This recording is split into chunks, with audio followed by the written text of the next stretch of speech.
doom as well. It's got a mix of everything in it, a bit of sludge, stoner rock, heavy rock, classic rock. It's really a wide variety of genres. Okay. That's all. Okay, you ready? So I'm going to roll, and then every now and then I'll stop and comment. And then, folks, don't worry. I will have the whole song will be uploaded. You'll be able to listen to it without my banter. Shout out to Fuzzdog for sending this to me on behalf of Vox, another great friends of the chat. You two would be a killer lineup. Anyway, you ready? Because I can't wait. I want to hear this. Okay. Okay. See, now I'm going to talk with a British accent. It's like watching Monty Python and the Holy Grail. All right, mate. I start sounding like I'm a Spinal Tap. Rory Gallagher. I was right.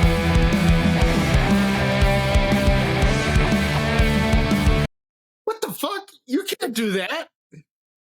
Okay, right off the bat, this is what I love about Midnight Whiskey Massacre. Come on, man. Every other band I know is going to have a click track, and those drums are going to be boom, dun. Your rhythm, your sense of rhythm is unlike anything else in the scene. I have no idea how you do this. Yeah, sometimes I don't, to be honest with you. It's just the way it comes out. I think your name is right on point, because I always feel a little drunk when I try to follow along. But the thing is, it works. It's not a criticism. It's like, fuck, I love this. It sucks me in. It's like, whenever I listen to a Midnight Whiskey Massacre, I never know what to expect. You take the most basic things and you spin it, brother. And I love it. So sorry, folks, I'm starting this one again. I want to see if I can follow along with what's happening. I don't know, man. I love that.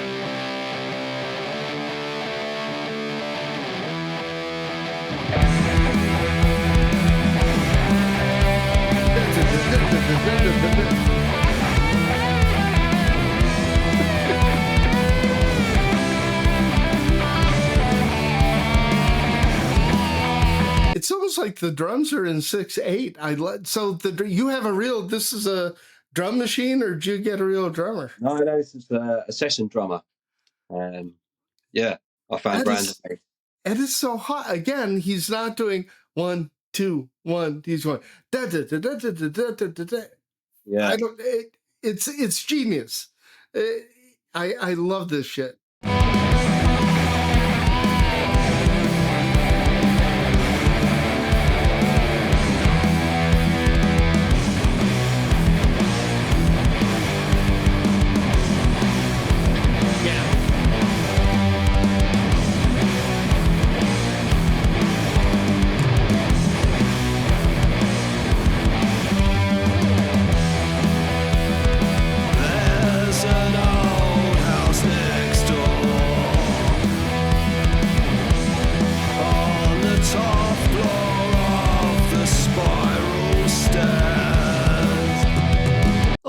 God, it sounds like Mark Knopfler after like 2 packs of Marlboros and about, a fifth of whiskey. And again, I love your vocal. Dude, this is so good. Thanks, John. What are you singing about here? Because you don't waste our time. You know what I mean? You always have something to say. So a little later on, tell me what's going on here. But I love this shit, because you're in one time, the guitars are in another time, and then your vocals don't give a shit.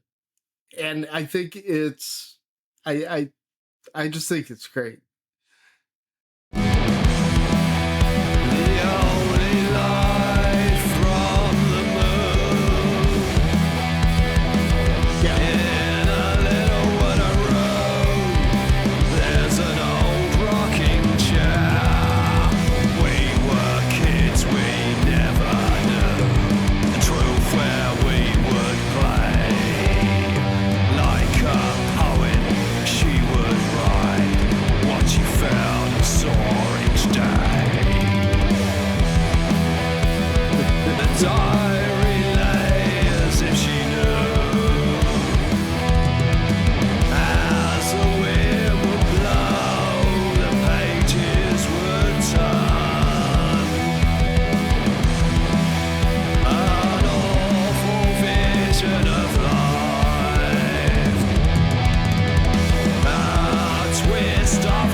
Okay, your leads, man. Where do you come up with this? Oh, I don't know. They just seem to come out. Is this how it is in your head when you're putting together a song? Yeah, roughly. And then like sort of like half that and half emotion, and just sort of kind of improvising, and then I sort of like just try and nail it down and get a bit tighter, and yeah, roughly what I want to do. Like, this is big a compliment as I can give. It reminds me of Tom G. Warrior's early leads with Celtic Frost right around Morbid Tales and earlier, and a little bit of Hellhammer. It just has that, I really just want you to feel something. Don't try to figure it out. Like, there's no mode I can analyze. I can't figure out. There's no identifiable arpeggio. It's just like pure emotion in that lead. Yeah. What's the song about? Oh man, partly about sort of like abandonment. Yeah, a bit of like loneliness and stuff, all that good. So you're looking. So what I'm picking up, you're looking back at a rocking chair, and it reminds you of when you were a kid. Yeah, a bit. Yeah, definitely, sure. And you couldn't have imagined how fucked up your life was gonna be when you grew up. Yeah, something like that, I think. So, like, am I close? Yeah, roughly. Yeah, yeah. It's one of them. Yeah, I don't want to go into it too much. Yeah, it's one of a bit more. Yeah, I know you and Bob Dylan. You don't want to explain your shit, but the reason I'm asking is it's like really blue collar, right? This is Lemmy Motorhead. Like, it's like he died and reincarnated in this band, because it's a big fuck you to so many things, right? Yeah, sure. Yeah. It fuck you to traditional arrangements, fuck you to all the AI generated stuff, fuck you to the trick clack. Man, I never swear this much on the channel. But that's what like, ever since I first heard your stuff, it's like, oh shit, this is like real anger and bitterness and blue collar stuff. And I'm surprised at how many people dig your shit. Like, I get comments all the time, and I know Reverend is a huge fan of Midnight Whiskey Massacre. I think you're tapping into something that I think very few bands have the balls to tap into. Okay. Wow, that's a huge compliment. Thank you. It just does. It's just, I don't know, never really meant to be a certain way. It's just the way it came out. Well, that's because that's how you are, right? Yeah. Yeah, it's really weird in regards to the sound and stuff. I don't know, it's almost like something I haven't been able to control. It's just the way it came out. It feels out of control. It feels like everything's ready to just explode. Yeah. Okay. Well, let's see if it does. We have a couple of minutes left. Obviously, that one part, that the lead part, just gave me goosebumps because it was so raw. It's like what the Sex Pistols were supposed to be, but I never bought into them because they were like the Monkees. They were planned.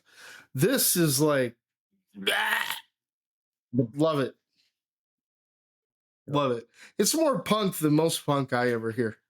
Yeah, I'll lose some subs with that comment, but I don't want them anyway.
200 punters, you know, in a club, just fucking headbanging, drunk as hell, and singing along with that chorus. That's, yeah. Well, you might like the next one.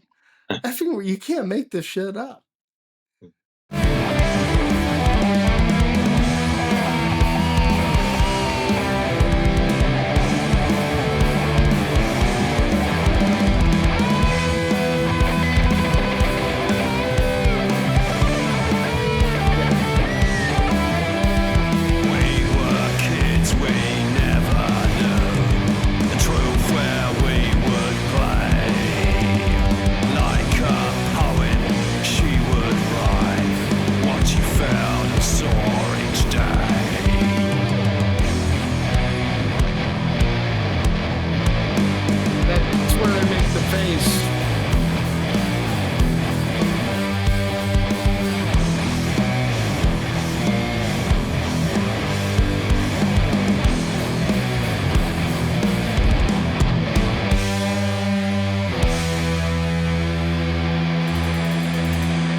That's all I ask for. I just want to be surprised. I want to fail utterly at anticipating what's coming. I want something that makes me feel like, you know, there are these glasses you can put on to simulate being drunk. This does all of that. That's all I want. It's not much to ask. That's really cool, man. I'm glad you think so. Dude, like I guarantee we're getting off here. I'm putting this back on, and I don't even know if you can tell me how and why you do what you do. We've known each other now for about 1.5 years. Yeah. Dude, that anthem, when you raise your voice up about an octave, it is so effective. Is that deliberate, or did you just feel it? Yeah, part deliberate. I didn't know it'd be that effective, I suppose. I think it's effective, and I'm not going to pimp you out. I'm not saying that 2,000 people are going to go crazy over this, but I think 100 of the people you really want to go fuck yeah are going to go fuck yeah on this. I almost wish we had taken the time to do the whole EP. I know I've heard Satan's Grin, and it's awesome, but this is just. This is really good, mate. I love you. I love what you do. I love this sound. I was afraid you were going to sell out. Like we were talking, you were trying to get a bass player and a drummer. Yeah, I got a bass player now. Yeah, Samuel. Just need that drummer. And I felt bad because I was afraid that, oh man, everything that I love about Midnight Whiskey Massacre will evaporate. That instead of being 180 proof, now you'd be like a 20 proof cocktail you can buy at a grocery store. And no, it didn't change anything. Yeah, no, it's not going to happen. The drummer had to have a hard time with this. You know what? That guy is 18 years old. That's an 18-year-old flanging that stuff? Yeah, his name's Lewis Osman. I've no doubt he's going to be in a bigger band in the future. Yeah, he's awesome. No. You're going to be that bigger band. Okay. Well, I really think so. Dude, so his drumming is consistent throughout, and he's doing that triplet thing. Do the whole thing, and it ties it together. It keeps it from going off the rails. And then you go off the rails. I love that. Yeah, he did it really quick as well, those drums. Yeah. It really made the songs, you know, having that effective drummer, the big fills and the big drum sound. Who's playing bass on this? Oh, this is actually me on the bass. It's weird because your bass playing's right on. You're in the pocket through the whole thing. You know, very basic. You're just reinforced. It's in the pocket, but then your rhythms, your leads, and your vocals Do you know what I'm saying? Are you? A little bit more wild than the rhythm and the bass, yeah, for They're sure. freaking. It's Yeah, freaking a bit more great. freedom there, I think. Yeah, and I sort of So just worked what's out next? best. Are you looking at the gigging now that you have your peeps? Yeah, hopefully, yeah, as soon as possible. Yeah, I just need to really get a regular drummer because that dude's a session drummer and he's busy touring with another band, unfortunately, at the moment. So yeah, just need to try and find someone local, and that's really the last bit of the jigsaw, and then get out there playing live, hopefully. Okay. When you speak, when we talk, you're very clear, good pronunciation. When you sing, you're. Yeah, I mean, even I don't know where it comes from sometimes. I didn't have a singer or a vocalist. Originally, I just came up with the riffs, and just bought a mic. I was like, well, I'll have to give it a go, um, and that's what I can do. I can't really sing any other way. Can you make me one promise? Okay. Never get another singer. Never. Just look, it's an unfair thing. It's your vocals that keep me going back and back and back and back. Because at first it's like, oh man, they're just phoning this in. It's just some dude making noise. But once I really listened to your first release, I'm like, man, it's all I could ask for in a harsh, punky, hardcore, doomy way, right? Uh, I love it. Who are your big influences? Like, just for a couple minutes, I know that you're writing for us, and I'm publishing a piece. What band am I publishing? Oh, Fuzzing Nation from Yeah. Greece. So you're writing. You're a bit of a music critic. We've had some late night arguments about different bands and stuff. But who are your big three? Oh, wow. It can be five. I don't care. I mean, obviously, got to start with Sabbath, Caius, Monster Magnet were the original sort of bands I went to. Pentagram, and you're obsessed. Yeah, Wino, Spirit Caravan, big influence. I can hear. I hear. I think I probably hear more Obsessed, except you're a bit more up tempo than early Obsessed, especially. I like your recording better than early Obsessed, but you know, um, wow. So, is there anything I didn't say, or is there anything you want everybody to know about this, other than the release is March 18th, the full EP, Satan's Grin? Yeah, it's on a Bandcamp exclusive. Yeah, that's really it. Yeah, I hope you enjoy that. Yeah. And do you have shirts available now? Yeah, got t-shirts. Yeah, they're going to be on Bandcamp next week with the release on Tuesday. And are you wearing one of said Yes, t-shirts? Satan's Grin one at the moment. There you can see it that well. Very psychedelic. We'll see how. We'll have to see how the software does with the video feed. Yes. Dude, I'm so honored that you agreed to do this, and I finally got you on the channel. I'd like to get you on again, but this time you listen to someone else, and we both critique it. Deal? Yeah, that'd be great. Yeah, thanks for having me on. Yeah, really appreciate man. it. I will see you down the road. I have to get ready. I have to go see this little band called Castle Rat. I don't know if they're. I'm kidding. Nice. This is my second time seeing Castle Rat. More importantly, just as importantly, Crystal Spiders, one of the biggest bands in the scene. It's from where I live. It's the first time I'm seeing them. It's unforgivable.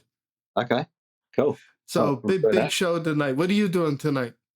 I think I'm going to see my neighbour. Yeah, just relaxing tonight, taking it easy. Okay, maybe rest those vocal cords a little. Yeah, that's it. Can you talk after you perform like that, or does it take a while?